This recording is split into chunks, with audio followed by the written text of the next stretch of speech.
நிம்மதி, இன்னும் என்னடி பண்ணிட்டு இருக்க? லைப்ரரியே பூட்ட போறாங்க. சீக்கிரம் வா போலாம். ஸ்வேதா, இன்னும் 2 புக்ஸ் எடுக்க வேண்டியது இருக்கு. அதுல முக்கியமான क्वेश्चंस மட்டும் மார்க் பண்ணிட்டு அதுக்கப்புறமா நான் வந்துறேன். ஏய் இல்லடி, ஆல்ரெடி டைம் ஆயிடுச்சு. எல்லாம் க்ளோஸ் பண்ணிடுவாங்க. நீ வா, நாளைக்கு கூட பாத்துக்கலாம். நாளைக்கு எப்படி ஸ்வேதா பாக்குறது? நாளைக்கு தான் எக்ஸாம் ஸ்டார்ட் ஆயிடுமே. வீட்டுக்கு போனா ஆதி வேற ஏன் இப்படி படிச்சுக்கிட்டே இருக்கன்னு கேட்டு டார்ச்சர் பண்றான். ஏன் நீ இந்த ப்ரொஃபசர் பேசினத ஆதி அண்ணா கிட்ட சொல்லலையா? சொல்லலடி. சொன்னா அவனும் கோவப்படுவான்ல. இந்த இன்டர்னல்ஸோட நான் மார்க் எடுத்துட்டேன்னு வெச்சுக்கோ, அப்புறம் இந்த பிரச்சனை இருக்காதுல. அதான் அவன் கிட்ட சொல்லல. இருந்தாலும் நீ சொல்லிருக்கலான்னு தோணுது நிம்மதி. விட்ரி, அவன் ரொம்ப கோவப்படுவாண்டி, அதனாலதான் நான் சொல்லல. சரி ஓகே, நீ சொல்றது சொல்லாததெல்லாம் அப்புறம் இருக்கட்டும். இப்ப லேட் ஆயிடுச்சு, சீக்கிரம் வா போலாம். இல்ல ஸ்வேதா, நான் தான் சொன்னேன்ல எனக்கு நோட்ஸ் எடுக்கணும். நீ வேணும்னா கிளம்பு, நான் முடிச்சிட்டு வரேன். அப்படியா? சரி ஓகே, எனக்கும் பஸ்ஸுக்கு லேட் ஆகுதுடி. அப்போ நீ கிளம்பு ஸ்வேதா, நான் எல்லாத்தையும் எடுத்துட்டு வரேன். சரி ஓகே நிம்மதி, சீக்கிரம் வா. அப்புறம் வீட்ல போய் நல்லா ரெஸ்ட் எடு. இங்கே நிறையவே படிச்சிட்ட. சும்மா இன்னும் அவருக்கு விட்ட சவால்ல ஜெயிக்கணுங்கிறதுக்காக படிச்சுட்டே இருக்காத. சீக்கிரமா சாப்பிட்டுட்டு தூங்கு. காலையில ஃப்ரெஷ்ஷா எக்ஸாம்க்கு வா. சரி ஸ்வேதா. Okay bye D. நான் வீட்டுக்கு போயிட்டு உனக்கு மெசேஜ் பண்றேன். ஓகே டி, பை. இன்னும் ஒரு 10 மினிட்ஸ்ல காலேஜே பூட்டிடுவாங்க. அதுக்குள்ள சீக்கிரமா புக்ஸ் எடுத்துட்டு கிளம்பிடலாம். மணி சார், நான் உன்கிட்ட அன்னைக்கு சொன்ன மாதிரி அந்த பொண்ணு லைப்ரரிக்குள்ளதான் இருக்கா. தயவு செஞ்சு அவளை உள்ளே வச்சு பூட்டிரு. இன்னைக்கு நைட்டு அவ வீட்டுக்கே போக கூடாது. அப்படி அவ போலனா கண்டிப்பா அவளால காலையில எக்ஸாம்க்கும் எழுத முடியாது. இந்தா, நீ செய்யற அந்த சேவைக்கு உனக்கான பணம். சார், நான் செய்யறதுக்கு நீங்க பணம் கொடுக்குறீங்க, அதெல்லாம் சரிதான். இருந்தாலும் அந்த பொண்ணை பார்த்தா பாவமா இருக்கு சார். எப்படியும் காலேஜ் எல்லாம் பூட்டிட்டு மெயின் ஆஃப் பண்ணிட்டு போயிருவோம். நைட் ஆனா கரண்ட்டும் இருக்காது, லைட்டு ஃபேன் எல்லாம் ஓடாது. அந்த பொண்ணு என்ன சார் பண்ணும்? என்ன வேணும்னாலும் ஆயிட்டு போதும் மணி, அத பத்தி எனக்கு கவலையே இல்ல. நான் சொன்னதை மட்டும் நீ செய், அது மீறி எதுவும் பேசாத.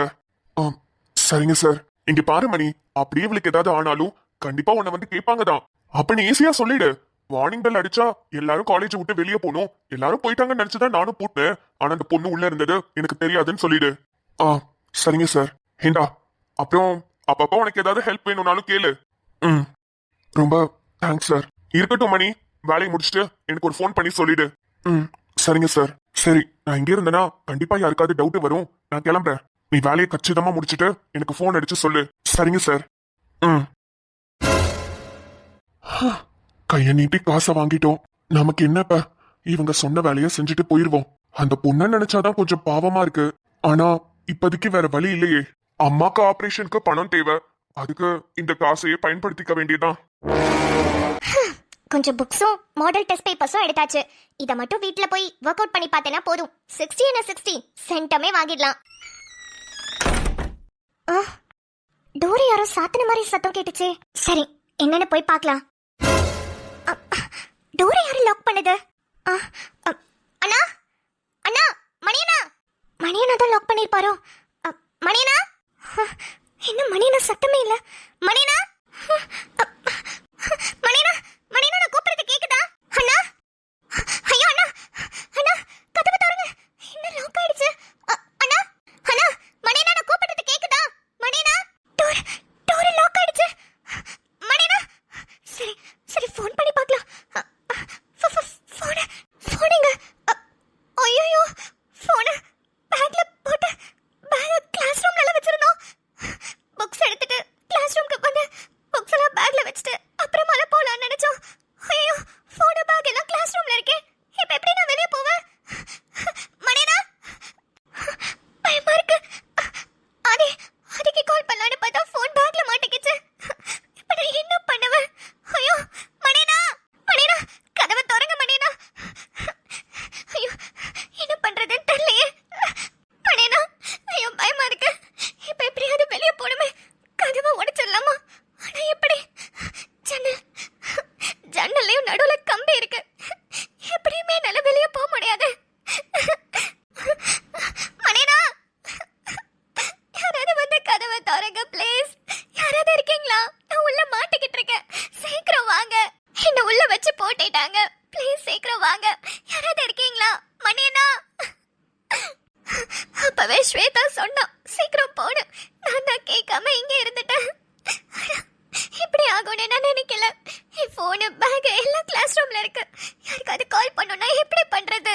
ஐயோ, இன்னைக்குன்னு பார்த்து சூர்யா அண்ணா கிட்ட நான் வர லேட் ஆகும், நீங்க போங்கன்னு சொல்லிட்டேன். இல்லைன்னா அண்ணா வந்து வெயிட் பண்ணியிருப்பாரு. இப்போ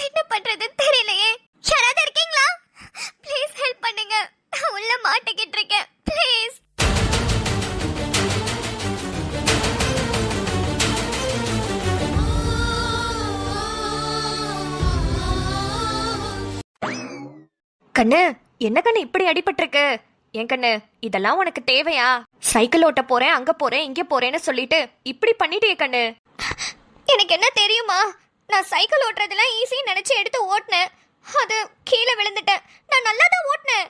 இது தப்புல திடீர்னு ஒரு லாரி வந்துருச்சு. அதான் டக்குன்னு கீழே விழுந்துட்டேன். சரி கண்ணு, இப்ப கை பரவாயில்லையா? பரவாயில்ல, ஆனா தூக்க தான் முடியல. செராஞ்சிருக்குல்ல, எரியுது. சரியா போயிரும் கண்ணு. கட்டை ஊத்துட்டு ஒரு 2 நாள்ல தேங்காய் எண்ணெய் வச்சுக்கிட்டே இரு. அந்த காயமே இருந்த இடம் காணாம போயிரும். புள்ளைக்கு எப்படி கண்ணு பால் கொடுப்ப? அதுதான் கஷ்டமா இருக்கு. இப்படி வச்சு பால் கொடுக்கும்போது கையில உதச்சிக்கிட்டே இருக்கான். சரி சரி, சீக்கிரம் சரியாயிடும். சரி. மா நீங்க என்னங்க கட்டோட உட்கார்ந்துருக்கீங்க? நான் உங்களை எதுவும் அடிக்கலையே. எது? ஹலோ தம்பி, நான் சைக்கிள் ஓட்டும் போது கீழே விழுந்துட்டேன். என்னது, சைக்கிள் ஓட்டுனீங்களா? ஆமா. ஏன் நான் சைக்கிள் ஓட்டக்கூடாதா? ஓட்டலாம், உங்களுக்கு தான் சைக்கிள் ஓட்ட தெரியாதுன்னு சொன்னீங்களே. ஆமா, நான் கத்துக்கலான்னு தான் கத்துக்கிட்டேன். கீழே போட்டுட்டேன். சைக்கிள் ஒன்றும் ஆகலையே. இல்லங்க, நாங்கெல்லாம் சின்ன வயசா இருக்கும் போது அந்த சைக்கிள் தான் எங்களுக்குலாம் ரொம்ப பிடிக்கும். நாங்களாம் அந்த சைக்கிளுக்கு சண்டை போட்டுக்குவோம். அந்த சைக்கிளை இப்ப வரைக்கும் நல்ல கண்டிஷன்ல மெயின்டைன் பண்ணிட்டு இருக்கோம். நீங்க வேற எடுத்து ஓட்டிட்டீங்க, அதான் கேட்டேன் சைக்கிள் நல்லா இருக்கான்னு. அதெல்லாம் உங்க சைக்கிளுக்கு ஒண்ணும் ஆகல. அப்பப்பா, ரொம்ப தான். எனக்கு கை உடைஞ்சதுதான் மிச்சம். அதை யாரும் கேட்கறதுக்கு இங்க இல்லையே. அதான் பார்த்தேனே, கட்டு போட்டிருக்கீங்க. அப்ப கண்டிப்பா ஹாஸ்பிட்டல் போயிருப்பீங்களே. ஹாஸ்பிட்டலுக்குலாம் ஒன்றும் போல, நானே தான் போட்டுக்கிட்டேன். டிஞ்சர் இருந்தது, எடுத்து வச்சு கட்டு போட்டுக்கிட்டேன். ஓ சரிங்க. அப்பதான் அம்மா எங்க? அம்மா வெளியே போயிருக்கு கண்ணு. மார்க்கெட் வரைக்கும் போயிருக்கு. நான் தான் போறேன்னு சொன்னேன். இந்த வயசான காலத்துல ஏன் நீங்க அலைஞ்சிட்டு இருக்கீங்க? உட்காருங்க, நானே போயிட்டு வரேன்னு போயிருச்சு. கூட யார் போயிருக்கா? கூட சரளா போயிருக்கு கண்ணு. சரி. கண்ணு, உனக்கு காப்பி போட்டு அம்மா பிளாஸ்க்ல வச்சிருக்குது கண்ணு. நீ வந்தோடனே சொல்ல சொன்னுச்சு. பிளாஸ்க் அப்படியே எடுத்துட்டு போ கண்ணு. நிம்மதிக்கும் கொடுத்துரு. மாடியில தானே அப்பத்தா இருக்கா, கூப்பிட்டு கொடுத்துருக்க வேண்டியதானே? மாடிலையா? இல்லையே கண்ணு, நிம்மதி இன்னும் வரலையே. என்னது, நிம்மதி இன்னும் வரலையா? ஆமா கண்ணு, இன்னும் வரலையே. புள்ள வர நேரம்தான், ஆனா ஆளை காணமே. புள்ள வந்துரும்னு சொல்லிட்டு தான் புள்ளைக்கும் உனக்கும் சேர்த்தே காப்பி போட்டு பிளாஸ்க்ல வச்சிருக்குது. நீங்க வந்தோடனே சொல்ல சொன்னுச்சு. எப்போதும் புள்ளதான் முன்னாடி வரும். இன்னைக்கு வேலை முடிஞ்சிச்சு, நீ வந்துட்டேன்னு நினைச்சிட்டு இருந்தேன். எங்க போனா? நாளைக்கு தான் எக்ஸாம்னு சொன்னா, இன்னைக்கு எங்க போனா? இந்நேரத்துக்கு வந்திருக்கணுமே. சரி, சூர்யா கூட எங்கேயாவது வெளியே போயிருப்பாலோ என்னவோ. கொஞ்ச நேரம் கழிச்சு நான் சூர்யா கிட்ட கேட்டுக்கிறேன், வரலான்னு பாப்போம். காலேஜுக்கு போனமா வீட்டுக்கு வந்தமானு கூட இருக்க தெரியல. இவளுக்கெல்லாம் குடும்பம் ஒரு கேடு. நல்ல காலேஜுக்கு போறேன்ற பேர்ல ஊரை சுத்திட்டு தெரியுது. என்ன சொன்னீங்க? இவன் கிட்ட வாய கொடுத்து எதுக்கு? பேசாம இருந்துக்குவோம். இல்லப்பா, இன்னும் நிம்மதிய காணுமே, என்னன்னு போய் பாருன்னு சொன்னேன். அதெல்லாம் நாங்க பாத்துக்கிறோம், நீங்க உங்க வேலையை பாருங்க. சரி, இன்னைக்கு சைக்கிள் ஓட்ட போல? எதுக்கு? இன்னைக்கு என் கை காலை உடைச்சுக்கிறதுக்கா? வேண்டாம்ப்பா, வேண்டவே வேண்டாம். இந்த நிம்மதி மட்டும் நல்ல வண்டியில சர்ரு புர்ருன்னு போயிட்டு இருக்காளேன்னு சொல்லிட்டு தான் எனக்கும் ஆசை வந்து வண்டி ஓட்ட கத்துக்கலாம், அதுக்கு முன்னாடி சைக்கிள் ஓட்ட கத்துக்கலாம்னு நினைச்சேன். ஆனா நமக்கெல்லாம் அது செட் ஆகாது போல. அதுக்கு மனசு கொஞ்சம் நல்ல மனசா இருக்கணுங்க. நம்மளோட சின்ன பொண்ணு நிம்மதி, அவளே எவ்வளவு அழகா வண்டி ஓட்டுறா. எல்லா வேலையும் அவளாலே பாத்துக்க முடியுது. நம்மளும் வண்டியை கத்துக்கிட்டோம்னா நம்மளுக்கும் கொஞ்சம் ஈஸியா இருக்கும்னு நினைச்சு ஓட்டுனீங்கன்னா ஓட்டலாம். இந்த வீணா பொண்ணு நிம்மதியே வண்டி ஓட்டுறா, ஆனா நம்ம ஏன் ஓட்டக்கூடாது? நானும் ஓட்டி காட்டுறேன்டி அப்படின்னு நினைச்சிட்டு ஓட்டினீங்கன்னா இப்படிதான் கை காலை உடைச்சுக்கிட்டு உட்காந்துருப்பீங்க. என்ன நம்ம மனசுல நினைச்சது அப்படியே சொல்றான்? எப்படி எக்ஸாக்ட்டா பாயிண்ட் பிடிச்சனா? அப்படிலாம் நான் ஒன்றும் நினைக்கலையே. ஓ, இன்னும் மோசமா நினைச்சிருக்கீங்க. இல்லையே. நம்பிட்டேன். நிம்மதி இன்னும் வரல. சூர்யா கூட வெளியே போயிருந்தாலும் நம்ம கிட்ட சொல்லியிருப்பாளே. ஒருவேளை நேற்று சண்டை போட்டுட்டு போனதுனால பேசக்கூடாதுன்னு முடிவு பண்ணிட்டாளா? காலையில இருந்து ஒரு மெசேஜும் இல்ல, என் மூஞ்ச பார்த்து பேசவும் இல்ல. இப்ப கூட ஒரு ஃபோன் பண்ணி சொல்லணும்னு தோணலையா? சரி, பண்ணட்டும், அவளே பண்ணட்டும். நேற்று படிக்கிறதுக்காக சண்டை போட்டோம், என் கூட டைம் ஸ்பெண்ட் பண்ணலன்னு கேட்டோம். அதனால எதுவும் ரொம்ப அப்செட் ஆயிட்டாலோ? சரி, அதனால என்ன?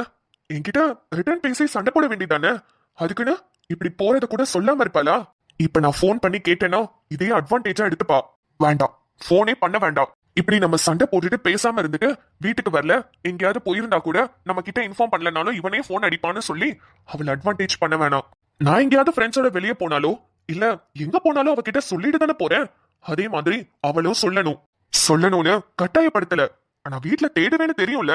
அப்படி இருந்தும் அவ சொல்லலனா அது என்னோட ஈகோவை அவ டச் பண்ணிட்டா. இருக்கட்டும், அவளே சொல்லுவா. சொல்லலனா எப்படி வரதானே போறா, அப்ப பாத்துக்கிறேன்.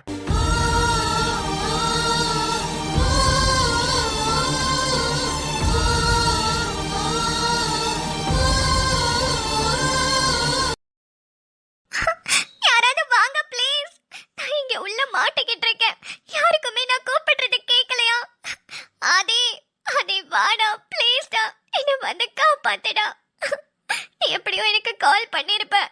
ஆனா கால் என்னால எடுக்க முடியல. என்ன தேடி காலேஜ்க்கு வாடா, எனக்கு ரொம்ப பயமா இருக்குடா. ப்ளீஸ் ஆதி. சூர்யாண்ணா, நீங்களாவது வாங்க. எனக்கு என்ன பண்றதுன்னு தெரியல. யாராவது என்ன வந்து காப்பாத்துங்க. எனக்கு எப்படி வெளியே போறதுன்னு கூட தெரியல. ஐயோ, என்ன பண்ணுவேன்? யாராவது இருக்கீங்களா? ஹெல்ப் பண்ணுங்க ப்ளீஸ். யாராவது இருக்கீங்களா? கதவை உடைக்க ட்ரை பண்ணலாமா? ஆனா எதை வச்சு உடைக்கிறது? இவ்ளோ நேரம் ஆச்சு இன்னும் காணோம். இன்னும் வேணும்னே டென்ஷன் பண்றாளா இவ? பேசாம சூர்யா கிட்ட ஃபோன் பண்ணி கேட்கலாமா? கரெக்ட். இவன் என்ன இவ்ளோ டென்ஷனா இருக்கான்? ஒருவேளை ஏதாவது பிரச்சனையா இருக்குமோ? ஏதாவது பிரச்சனை வந்து இந்த நிம்மதி இந்த வீட்டுக்கே வராம இருந்தா எவ்வளவு நல்லா இருக்கும். இந்த வீட்டுக்கு நான் தான் ராணி மாதிரி இருப்பேன். ஆனா எனக்குன்னு வந்திருக்கா பாரு. எதை பண்ணாலும் கண்டுபிடிச்சிட்டு என் உயிரை வாங்குறதுக்குனே. ஹலோ சூர்யா. மச்சான் சொல்லுங்க மச்சான். சூர்யா வெளியே இருக்கீங்களா? ஆமா மச்சான், வெளியே தான் இருக்கேன். ஓ அப்படியா, சரி சூர்யா. இல்ல, நிம்மதியை நீங்க பிக்கப் பண்ணதே எனக்கு தெரியாது. அவ எனக்கு ஃபோன் பண்ணியும் சொல்லல. 2 பேரும் வெளியே போயிருக்கீங்கன்னு என்கிட்ட சொல்லல. வீட்டுக்கு வந்தா நிம்மதியை காணோம். அதான் உங்ககிட்ட கேட்கலாமேன்னு கால் பண்ணேன். நீங்க 2 பேரும் வர லேட் ஆகுமா? மச்சான் என்ன சொல்றீங்க? நான் நிம்மதியை கூட்டிட்டு வரலையே. நான் வெளியே தான் இருக்கேன். ஆனா நிம்மதி கூட இல்ல. ப்ராஜெக்ட்ஸ் இருக்கு எனக்கு நிறைய. அதுக்கு பிரிண்ட் அவுட் எடுக்கிறதுக்காக வெளியே வந்தேன் மச்சான். என்னது, நிம்மதி உங்க கூட இல்லையா? ஆமா, என் கூட இல்லையே. எனக்கு இன்னைக்கு ஹாஃப் டே மச்சான். மத்தியானம் முடிஞ்சிட்டு ப்ராஜெக்ட்டுக்காக அலைஞ்சிட்டு இருக்கேன். நிம்மதியை கூப்பிடுவான்னு கேட்டேன். அப்ப அது வேண்டான்னு சொல்லிடுச்சே. ஆமா, இன்னுமா வரல? ஆமா சூர்யா, நான் உங்க கூட இருக்கான்னு ரொம்ப தைரியமா இருந்துட்டேன். அவ எங்க போனா? எனக்கு போனும் பண்ணல, மெசேஜும் பண்ணல. என்ன பண்றா அவ? மச்சான் மச்சான் பயப்படாதீங்க. ஏதாவது ஃப்ரெண்ட்ஸோட வந்துட்டு இருக்கோம். அது வர டைம் தான். வந்துரும். வந்துருவா. ஆனா எனக்கு ஒரு மாதிரி பயமா இருக்கு. சரி சூர்யா, நான் போனை வைக்கிறேன். மச்சான் ஒன்றும் இல்ல, நீங்க பயப்படாதீங்க. நீங்க நிம்மதிக்கு ஃபோன் பண்ணி பாத்தீங்களா? இல்ல, அவ உங்க கூட இருக்கா. அத ஒரு ஃபோன் பண்ணி கூட சொல்லலன்ற கோவத்துல நான் அவளுக்கு பண்ணாம உங்களுக்கு பண்ணேன். ஆனா நீங்க உங்க கூட இல்லைன்னு சொல்லும் போது எனக்கு ஒரு மாதிரி பயமா இருக்கு. நான் ஃபோன் பண்ணி பாக்குறேன். ஓகே மச்சான், நீங்க ஃபோன் பண்ணுங்க. நானும் அவளுக்கு ட்ரை பண்றேன். சரி சரி சூர்யா. நான் என்னன்னு பார்த்துட்டு கூப்பிடுறேன். சரி. என்ன இருக்கும்? நிம்மதி சூர்யா கூட இல்லையா? அப்ப எங்க எங்க போனா நிம்மதி? ஆதி, அதே வாடா. என்ன வந்து காப்பாத்த, என்ன கூட்டிட்டு போ. என்ன உள்ளே வச்சு போட்டுட்டாங்க. அதே சீக்கிரம் வா ஆதி.